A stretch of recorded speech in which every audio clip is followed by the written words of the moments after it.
Hi viewers, இன்னைக்கான வீடியோவில் என்ன நடக்கலாம்னு சொல்லிட்டு பார்க்கலாம். வீடியோக்குள்ளே போகிறதுக்கு முன்னாடி நம்ம சேனலை லைக் அண்ட் சப்ஸ்கிரைப் பண்ணிவிட்டு கொஞ்சம் சப்போர்ட் பண்ணுங்கள். வாங்க இப்போ வீடியோக்குள்ளே போகலாம். எபிசோட் ரொம்பவே இன்ட்ரெஸ்டிங்காக போய்கிட்டு இருக்கு. நம்ம அயலி ரித்திகாவை அடித்ததுன்னு தான் அடித்தாங்க. ரித்திகா அவங்க அம்மாவுக்கெல்லாம் ஃபோனை போட்டு சொல்லிட்டாங்க. அதனால ஜமுனா அயலி மேலே இருக்கிற செம்ம கோவத்தில் வீட்டுக்கு வந்து அயலியை செம்ம திட்டுறாங்க. அப்போது சிவா வந்து ஜமுனா கிட்ட சொல்கிறாங்க, இங்கே பாருங்கள், உங்கள் பொண்ணு தப்பு பண்ணியிருக்கா, அதனால தான் அயலி அடித்தா. இதில் என்ன பெருசாக விஷயம் இருக்குன்னு சொல்லிட்டு எல்லாரும் வந்துட்டீங்க அப்படிங்கிற மாதிரி கேட்க, அதுக்கு ஜமுனா சொல்கிறாங்க, அப்போ என் பொண்ணுக்கு இந்த வீட்டில் மரியாதை இல்லை, யாரை வேணாலும் அடிக்க விட்டு வேடிக்கை பார்ப்பீங்க அப்படின்னு சொல்லிட்டு ரித்திகாவை கையோட வீட்டுக்கு கூட்டிகிட்டு போகிறாங்க. அப்போது ரித்திகா சொல்கிறாங்க, கபிலன் நீ கூட அயலி அடிக்கிறத பார்த்து தானே இருந்த, நான் கபிலனை டைவர்ஸ் பண்ணிவிட்டு நான் எங்கள் வீட்டுக்கு போகிறேன் அப்படிங்கிற மாதிரி சொல்லும்போது ஜமுனாக்கு செம்மக்கவும் வருது. ரித்திகாவை கூட்டிகிட்டு போயிட்டு அடிக்கிறாங்க. உனக்கு கொஞ்சம் கூட அறிவே இல்லையா, அசால்ட்டாக டைவர்ஸ் பண்ணிட்டு வந்துடுவேன்னு சொல்கிற, டைவர்ஸ் பண்ணிட்டா எல்லா பிரச்சனையும் முடிஞ்சு போயிருமா, இனிமேட்டு தான் உன்னோட வாழ்க்கையை நீ தக்க வச்சுக்கணும், நீ இந்த வீட்டில் இருக்கிற எல்லாத்தையுமே உன்னோட வழிக்கு கொண்டு வரணும்னா நீ எல்லாரோட பேச்சையும் கேட்குற மாதிரி நடிக்கவாவது செய்யணும். என்ன ரித்திகா நீ இப்படியெல்லாம் பேசிக்கிட்டு இருக்க, நான் உன்னைய என்னமோ நினச்சிட்டு இருந்தேன், ஆனால் நீ பொசுக்குன்னு டைவர்ஸ்ன்னு வந்து நிற்கிறேன் அப்படிங்கிற மாதிரி சொல்ல, அதுக்கு ரித்திகா சொல்கிறாங்க, இல்லைம்மா, இனிமேட்டு நான் இந்த வீட்டில் உள்ளவங்களாம் எப்படி அடக்கி ஆளணுமோ அந்த மாதிரி அடக்கி வைக்கிறேன் அப்படின்னு சொல்லிட்டு ரித்திகா வந்து ஜமுனா கிட்ட சொல்கிறாங்க. அப்போ ஜமுனா சொல்கிறாங்க, நீ அயலியை சமைக்க விடாத, நீ சமைச்சி நீ நல்ல பேர் வாங்குற வழியை பாரு அப்படிங்கிற மாதிரி சொன்னோன்னே நம்ம ரித்திகா வந்து சமைக்கிறதுக்கு ஏற்பாடெல்லாம் ரெடி பண்ணிக்கிட்டு இருக்காங்க. அப்போது சமையல்லாம் முடிஞ்சதுக்கப்புறம் சாப்பாடெல்லாம் டைனிங் டேபிள் மேலே வைக்கிறாங்க. எல்லாருமே சாப்பிட்றதுக்கு ரெடியாக இருக்காங்க. நிறைய டிஷ்ஷஸ் பண்ணி வச்சுருக்காங்க.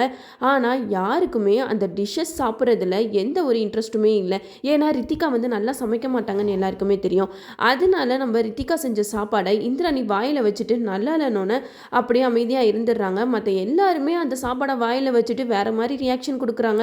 இதெல்லாம் பார்த்துட்டு ரித்திகாவுக்கு செம்ம கோவம் வருது. நான் எவ்வளோ கஷ்டப்பட்டு சமைச்சு வச்சுருக்கேன், யாருமே ஒழுங்காக சாப்பிட மாட்டேங்கிறீங்களே, என்ன பிரச்சனை அப்படிங்கிற மாதிரி கேட்க, அப்போ இந்திராணி சொல்கிறாங்க, வேணாம், இன்றைக்கி நம்ம வீட்டு சாப்பாடு சாப்பிட வேணாம், நம்ம ரெஸ்டாரண்ட்டை போய் சாப்பிடலாம் அப்படிங்கிற மாதிரி சொல்லும்போது ரித்திகாவுக்கு சமக்கவும் வருது. என்ன நீ நினச்சிக்கிட்டு இருக்கீங்க, நான் எவ்வளோ கஷ்டப்பட்டு எவ்வளோ டிஷ் பண்ணி வச்சுருக்கேன், அதையெல்லாம் விட்டுட்டு ரெஸ்டாரண்ட்டில் சாப்பிட போகலான்ட்டு போகிறீங்க அப்படிங்கிற மாதிரி சொல்ல, அதுக்கு இந்திராணி சொல்கிறாங்க, இங்கே பாரு ரித்திகா, நீ இப்போ தான் ஃபர்ஸ்ட் டைம் சமைச்சிருக்க, அதனால உன்னோட சமையல் யாருக்கும் பிடிக்காம கூட இருக்கலாம், அதனால தான் யாரும் சரியாக சாப்பிடல, அதனால தான் நான் ரெஸ்டாரண்ட்டுக்கு கூட்டிகிட்டு போகலான்னு முடிவில் இருக்கேன் அப்படின்னு சொல்ல, இதை கேட்ட ரித்திகா வந்து மனசில் நினைக்கிறாங்க, அம்மா என்ன சொன்னாங்க, இது மாதிரி இந்திராணி பேச்செல்லாம் கேட்குற மாதிரி நடித்து இந்த வீட்டில் உள்ளவங்களாம் தன்னோட வழிக்கு கொண்டு வரணும்னு சொல்லியிருக்காங்களே, அதனால இப்போ இவங்க கிட்ட கோபத்தை காட்டாமல் சரி அண்ணி சாரி, நம்ம எல்லோரும் ரெஸ்டாரண்ட்டுக்கே போகலான்னு சொல்லுவோம் அப்படின்னு சொல்லிட்டு ரித்திகா வந்து இந்திராணி கிட்ட சொல்கிறாங்க, வாங்க நீ எல்லோரும் ரெஸ்டாரண்ட்டுக்கே போகலாம் அப்படின்னு சொல்கிறாங்க. எல்லாருமே ரெஸ்டாரண்ட் கிளம்பி போகிறாங்க. அப்போன்னு பார்த்து நம்ம சிவா வந்து அயலி கிட்ட சொல்கிறாங்க, அயலி எனக்கு நீயே சமைச்சுக்கூட அப்படிங்கிற மாதிரி சொல்ல, அதுக்கு அயலி சொல்கிறாங்க, அதான் ரித்திகா சமைச்சு வச்சிருக்கால, அதை போய் சாப்பிடு அப்படின்னு சொல்கிறாங்க. அதுக்கு சிவா சொல்கிறாங்க, அதுக்கு நான் பட்னியாகவே இருந்துடலாம் அப்படிங்கிற மாதிரி சொல்கிறாங்க. அப்போது சிவாக்கு வந்து ஒரு கால் வருது, இந்த மாதிரி இந்த பணத்தை கை மாற்றணும், நான் சொல்கிற இடத்துக்கு நீங்கள் வந்துருங்க அப்படின்னு சொல்லிட்டு லொக்கேஷனை வந்து ஷேர் பண்ணுறாங்க. அப்போ அயலி சிவா கிட்ட சொல்கிறாங்க, இங்கே பாருங்கள் சிவா, நம்ம வெளியில் போய் சாப்பிடுவோம், ஆனால் இந்திராணி அணி ஃபேமிலியோட நம்ம சேர்ந்து சாப்பிட வேணாம், நம்ம வேற எங்கேயாவது போகலாம் அப்படின்னு சொல்கிறாங்க. அப்போது அயலி சிவா 2 பேருமே போயிடுறாங்க. அப்போ அவங்களுக்கு சென்ட் பண்ண லொக்கேஷன் வந்து வேறு எந்த இடமும் இல்லை, இந்திராணி அவங்க ஃபேமிலியை கூட்டிகிட்டு போயிருக்காங்களே அதே ரெஸ்டாரண்ட் தான். அங்கே அயலி சிவா இவங்க 2 பேருமே வராங்க. அந்த இடத்துல தான் இந்திராணி அவங்க ஃபேமிலியோட ரெஸ்டாரண்ட்டுக்கு வந்திருக்காங்க. அப்போது சாப்பாடெல்லாம் வைக்கும்போது அந்த இடத்துல செலியன் மோனிகா இவங்க 2 பேருமே உட்காந்துருக்காங்க. அப்போது ரித்திகா வந்து செலியன் மோனிகாவை பார்த்துட்டு மனசில் ரொம்பவே சந்தோஷப்பட்டுக்கிறாங்க. இந்திராணி என்னை எந்த அளவுக்குலாம் நீ அசிங்கப்படுத்தியிருக்க, இப்போ பாரு உன்னைய அவமானப்படுத்துறதுக்கு எனக்கு வழி தானாக அமைஞ்சிருக்க அப்படின்னு சொல்லிட்டு சிரிச்சுக்கிட்டே உட்காந்துருக்காங்க. அப்போது இந்திராணி வந்து மோனிகா செலியன் இவங்க 2 பேரையும் பார்த்து செம்ம கடுப்பாக்குறாங்க.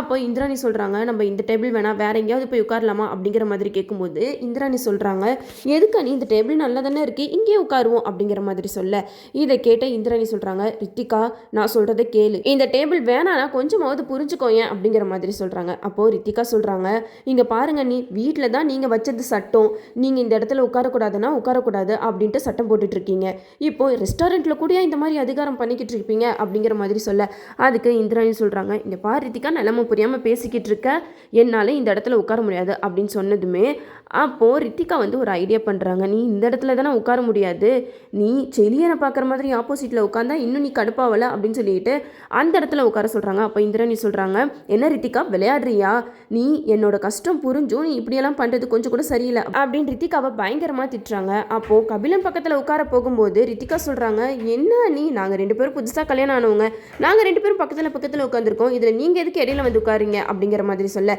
அதை கேட்டுட்டு இந்திராணி வேற வழி இல்லாமல் அந்த சேர்லேயே போய் உட்காடுறாங்க.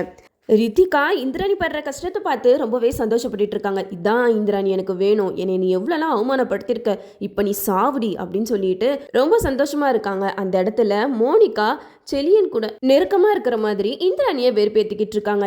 சில பேருக்கு உன்னோட அருமை தெரியல, அதனால தான் உன்னை பாதிலேயே விட்டுட்டு போயிட்டாங்க. ஆனால் அந்த வகையில் நான் ரொம்பவே லக்கி தெரியுமா செலியா அப்படிங்கிற மாதிரி சொல்ல, இதெல்லாம் கேட்டுட்டு இந்திராணிக்கு பொறுக்கவே முடியல, செம்மையாக டென்ஷன் ஆகுறாங்க. இதெல்லாம் பார்த்துட்டு மோனிகா இன்னும் கொஞ்சம் இந்திராணியை வெறுப்பேற்றுவோம் அப்படின்னு சொல்லிட்டு செலியன் கிட்ட சொல்கிறாங்க. செலியன், நான் உன்னை எப்போவுமே விட்டுட்டு போக மாட்டேன். சில பேர் உன்னோட கேரக்டர் பிடிக்காம பாதிலே விட்டுட்டு போயிட்டாங்க, ஆனால் நான் அந்த மாதிரி கிடையாது. இப்படிப்பட்ட ஒரு சந்தோஷமான வாழ்க்கையை நான் ரொம்பவே ஹாப்பியாக என்ஜாய் பண்ணிக்கிட்டு இருக்கேன் தெரியுமா அப்படிங்கிற மாதிரிலாம் சொல்லும்போது இந்திராணி இதெல்லாம் கேட்டுட்டு செம்ம கடுப்பாயி அந்த பெஞ்சிலேருந்து எஞ்சிடுறாங்க. எஞ்சி வேற டேபிளுக்கு போகிறேன், நீங்கள் வேணா இங்கே உட்காந்து சாப்பிடுங்க அப்படிங்கிற மாதிரி சொல்கிறாங்க. அப்போ ரித்திகா சொல்கிறாங்க, என்ன நீ வீட்டில் தான் சரி சமைச்சதை சாப்பிடல, வெளியில் வந்தாவது நிம்மதியாக சாப்பிடலான்னு பார்த்தா எதுக்காக இங்கே எங்களை டென்ஷன் படுத்திக்கிட்டு இருக்கீங்க அப்படிங்கிற மாதிரி சொன்னேனுமே இந்திராணி ரொம்பவே எமோஷனல் ஆயிடுறாங்க. இதெல்லாம் பார்த்துட்டு செலியனுக்கு என்ன பண்ணுறதுனே தெரியல. பாவை ஒரு பக்கம் செலியனை பார்த்து அழுதுகிட்டு இருக்காங்க. அப்பா அப்பான்னு சொல்லிட்டு ரொம்பவே ஏங்கிட்டு இருக்காங்க. இதெல்லாம் பார்த்துட்டு செலியன் மனசில் நினைக்கிறாங்க, நீ ஒரு வார்த்தை சொல்லி இந்திராணி, நான் இப்போவுமே உன்னை என் கையோட கூட்டிகிட்டு போகிறேன், ஆனால் உன்னோட பிடிவாத குணத்தினால நம்ம பொண்ணு தான் கஷ்டப்படுறா, இதை எதுக்காக நீ புரிஞ்சுக்க மாட்டேங்கிற அப்படிங்கிற மாதிரி செலியன் மனசில் நினச்சிக்கிட்டு இருக்காங்க.